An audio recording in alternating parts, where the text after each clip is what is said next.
آپ صلی اللہ علیہ وسلم نے فرمایا کہ بے شک آدمی البتہ محروم کر دیا جاتا ہے. 2 دفعہ تاکید ہے، بے شک تاکید، البتہ یقیناً.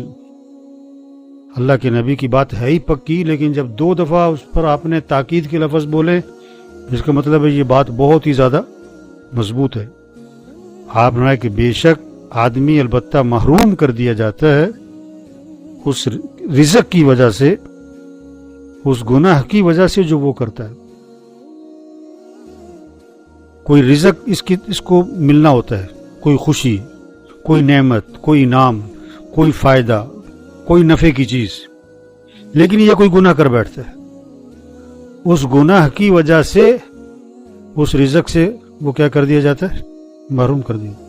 جیسے باپ نے نیت کی کہ بیٹے کو میں یہ چیز دوں گا، اس کے بعد بیٹے کی کوئی غلطی باپ کے سامنے آ گئی، اس نے کہا نہیں دینی.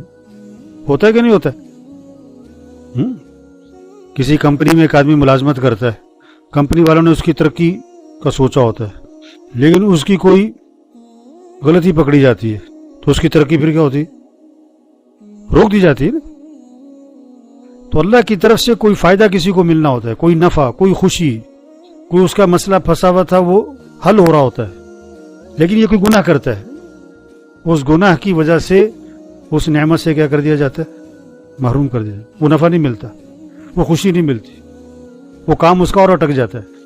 وہ سمجھتا ہے فلاں کی وجہ سے، فلاں کی وجہ سے نہیں، کوئی غلطی کی ہے، کوئی گناہ کیا ہے. آج لوگ اس بات کو نہیں سمجھ رہے کہ گناہ کی وجہ سے محرومی آئے گی. کوئی آدمی چاہتا ہے کہ اس کو نقصان ہو جائے؟ نہیں چاہتا. گناہ کیوں کر رہا ہے؟ تو اس کو یہ پتہ نہیں کہ گناہ کی وجہ سے محرومی آنی ہے. سورہ قلم میں قرآن پاک میں قصہ آتا ہے، والد جو تھا نا، باپ، باغ تھا انگور کا یمن میں، ہم نے وہ جگہ دیکھی، خوب خرچ کرتا تھا، خوب لوگوں میں خرچ کرتا تھا، غریبوں میں، یتیموں میں، لوگوں کو خوب کھلاتا پلاتا تھا. باپ مر گیا، بچوں 3 بیٹے تھے، انہوں نے کہا باپ بے وقوف تھا ہمارا، ایسے لوگوں کو کھلا پلا دیتا تھا، اگر وہ سارا جمع کرتا ہم کتنے مالدار ہو جاتے. ہم نے کسی کو نہیں دینا. عام طور پر جو دوسروں کو بے وقوف سمجھتے ہیں وہ خود ہی بے وقوف ہوتے ہیں. وہ کیا سمجھ رہے تھے کہ باپ بے وقوف تھا، حالانکہ بے وقوف خود تھے وہ. تو انہوں نے کہا ہم نے کسی غریب کو کچھ نہیں دینا ہے، اور رات کو جائیں گے ہم پھل کاٹنے، کسی کو پتہ ہی نہ لگے. تو ایک عذاب آیا، قرآن پاک میں آتا ہے فطاف علیہا طائف من ربک وہم نائمون، کہ وہ ابھی سو رہے تھے، اللہ کی طرف سے ایک آگ کا عذاب آیا، پورے باغ کو جلا کے راکھ کر دی.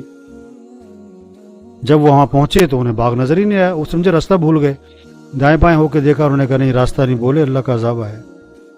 ایک گناہ کا ارادہ کیا ابھی اور اللہ کا عذاب آ گیا، پورے باغ سے محروم ہو گئے.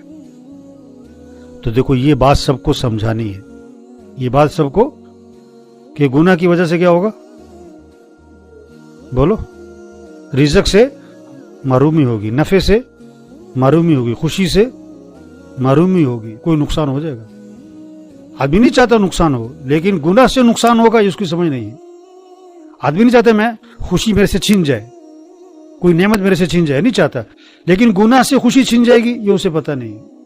پر جس کی سمجھ میں یہ بات آ گئی کبھی گناہ نہیں کرے گا. اگر ہو جائے تو جب تک توبہ نہ کرے چین سے نہیں پڑے گا.